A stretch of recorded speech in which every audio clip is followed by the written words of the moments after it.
Hudaýberdi siz Anna Sultan Kekilbanyň belli bir derejede döwürdeşi oň bilen duşan, görşen adam. Eýsem Anna Sultan ösen sosializm döwründe, Sowetlerin, kommunistleriň menniň döwründe Türkmenistanyň aýarlaryň haksızlygy meselesini nädip geldi? Onu nädip şeýle derejede kommunistik partiýanyň öňüne goýup berdi? Anna Sultanyň aňly düşünjeli jemgyýetçilik pikirine gelen döwürleri maýlyganlyk döwrüne gawat geldi. Şol döwürlerde bütün SSR'de de täze pikir aýtmak, demokratik pikirleri öňe sürmek meýilleri ýüze çykypdy. Şeýle pikirler aýdýadylar. Anna Sultan öz halkynyň, owul bilen öz ejesiniň, dogonynyň, hak hukugynyň näme derejededigini görmegi başardy. Wagtyny görmegi başardy. Şol görmek ukyby Anna Sultanyň şahyrlyk talantyndan gelip çykýar.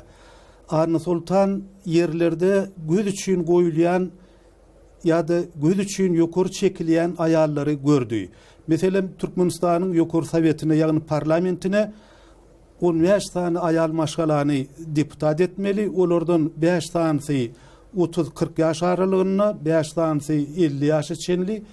Şolar ýaly görkezmeler bardy. Göz üçin edýärdiler. Emma hakykatda nähili aýalyň ýagdaýy nähili? Hakykatda agyrdy, hakykatda gata agyrdy. İş ýüzünde aýallar bilen erkekleriň hukuklary deň däldi. Aýallar agyr işlerde işleýärdiler. Aýallar kerpiç zawodyny işleýärdiler, kerpiçin bişýän ýerinde. Şolar ýaly agyr işlerde, demir ýollarynda işleýärdiler. Olara seredilmeýärdi, olara ýardam ýokdy. Şol meseleleri Anna Sultan görmegi başardy. Min ýola düşýärin gidem okyalyny. Meniň bilen atyr barýar ädimler. Kukuragynda sarlar verilen topragym, gadakly görberýär pikirin jemle. Meýmir edip bu gadakly gurrundur. Ýaş juwan kalbymy gurşap alsady. Ýok, hiç wagt dönmen uzak ýollardan. Taşlam agarýança hemra bolsady. Men ölsem-de ölmedi ýaşar atyrlar. Men ölsem-de ölmedi ýaşar nesiller. Meni ýagşylykda ýatlasa biri, ömrümden rady, dirimen diri. Indi Türkmenistan garaşsyz ýurt boldy. Türkmenistana senzura gadagan edildi. Emma şu wagt içinde Anna Sultanyň gadaganlygynyň aýrylmaýanyny gaýdy. Siziň pikiriňizçe Anna Sultanyň mirasy şuňky günde nähili öwrenilmeli ýa-da şoň mirasyny öwrenmek gerekmi Anna Sultanyň mirasyny? Ol bilen ol gerek, hukman gerek. Näme üçin gerek? Sebäbi biziň şu günümizde düşünmek üçin gerek. Biz şu günde nähili ýagdaýda ýaşaýas. Şol häzirki aýdylýan propaganda, häzirki aýdylýan sözler, aýdymlar ýaly biz bagtly ýaşaýasmy ýa-da başgarak ýaşaýasmy? Biz Sowetler döwründe ýaşanymyzda da şeýle siýasat boldy. Biz Sowet dünýäde iň bagtly millet hasap edýärdik özümizi. Iň baý, iň gowy ýaşaýan adam, ähli hukuklary eýe bolan adam hasap edýärdik. Emma munyň beýle dälligini biz soň gördük.